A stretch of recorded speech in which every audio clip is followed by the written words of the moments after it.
Y bueno, aquí estamos, que hemos estado hace nada grabando y probando el tema del croma y ya habéis visto que ya hemos aprendido a utilizar también el tema del croma. Al final, poco a poco estamos aprendiendo a utilizar todo el material que teníamos y el croma es relativamente sencillo, pero como en todo el tema de vídeo y fotografía, lo más importante del croma para que quede bien es la iluminación. Hay que evitar las sombras, pero en fin, ya le vamos pillando el truco. También hemos empezado a utilizar un poco el tema del teleprompter, que ayuda mucho porque el teleprompter no es que tú simplemente lo leas y ya está, pero más o menos te ayuda a planificar y a organizarte las ideas mucho mejor. Tú le dices, o antes de hacer el vídeo, pues por ejemplo, te lo dictas, te lo planificas, le pones las palabras que te gustan, lo que quieres decir, que no se te olvide en detalle, lo que quieras explicar, y más o menos luego tienes ahí como el guión, que al final, pues muchas veces yo antes, cuando no tenía el teleprompter, pues a lo mejor aquí en la silla te dejas una nota, aquí una nota, y te hacías como un esquema de todas las ideas que quieres hablar en un vídeo.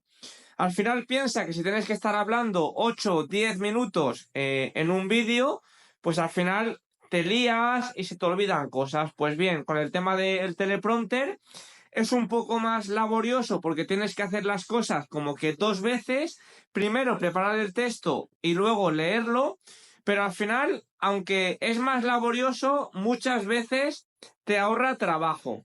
Ahora bien, hay que aprender a leer más o menos o ajustar la velocidad y más cosas, pero en fin, al final es relativamente sencillo y yo creo que es pues un paso adelante. Como hoy no tenía mucho tiempo porque nos tenemos que ir ya, había preparado o simplemente os voy a responder unas pocas de preguntas que tenía de gente que me había preguntado. Y al final son preguntas sencillitas y aprovechamos y hacemos el vídeo de hoy. Tengo pendiente hacer los videoconsultorios otra vez con Waze, pero en fin, no me da tiempo a todo. Una de las preguntas me venía de Rob Running 78, que nos decía: ¿es bueno o malo realizar series en pendientes de pista forestal, del 30% de pendiente? A ver, si estamos hablando de series al 30% de pendiente, normalmente ya no suele ser tanto pista forestal. Es decir, las pistas forestales o carreteras de asfalto suelen llegar al 10, 15, 20%. Un 30% de pendiente ya suele ser o una senda o algo mucho más técnico. Es decir, de todas maneras puedes encontrar algún tramo de pista con mucha pendiente, pero ese tipo de series serían sobre todo más enfocadas para corredores de trail o de montaña.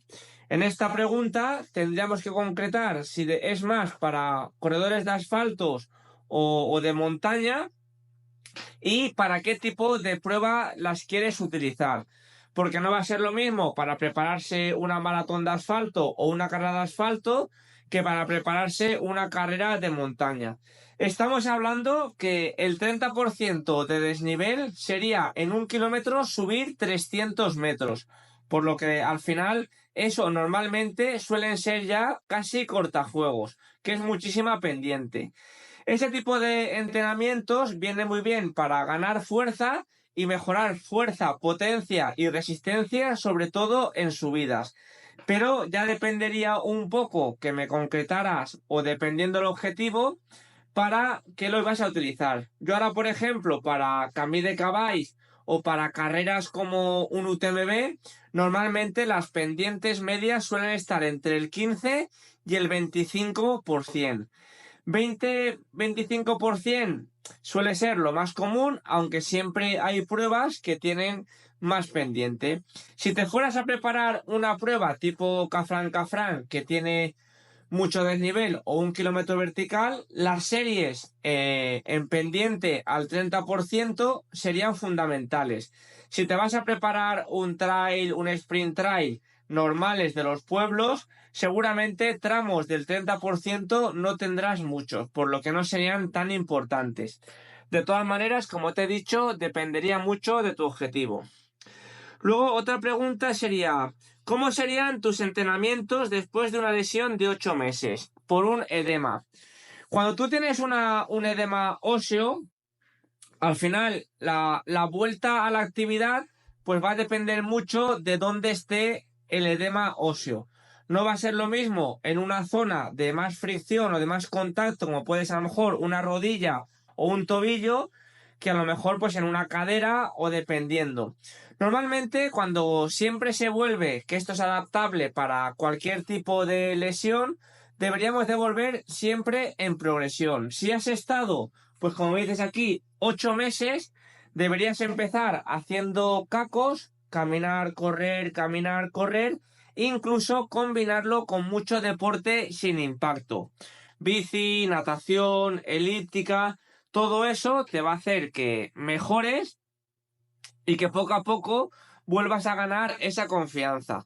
Normalmente, para los que no lo sepáis muy bien qué es un edema óseo, sería como una moradura que te has pegado un golpe y te sale el moratón, pero sería como un golpe en el hueso y en el hueso como que se inflama, se pone un poco más, cambia la tonalidad en la radiografía y es como si tuvieras ahí pues un poquito de sangre, líquido y molesta mucho.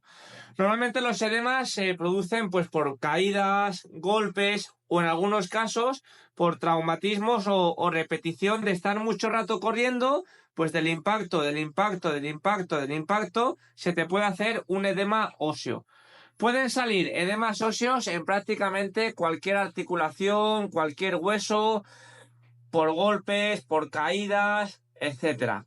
Hay veces que un edema óseo se puede ir en una semana, semana y media, y hay veces que los edemas óseos pues se pueden tirar 8 meses, 7 meses, un año y tardan muchísimo, muchísimo en irse. Así que lo mejor sería si has tenido un edema óseo, dependiendo la zona donde lo hayas tenido, pero si has estado 8 meses, tiene que ser una zona complicada. Pensar que si tú tienes un edema óseo, por ejemplo en el tobillo, si tú cuando vas corriendo, pues al final los huesos, los huesecitos sufren y un edema óseo en el tobillo puede tardar mucho en irse.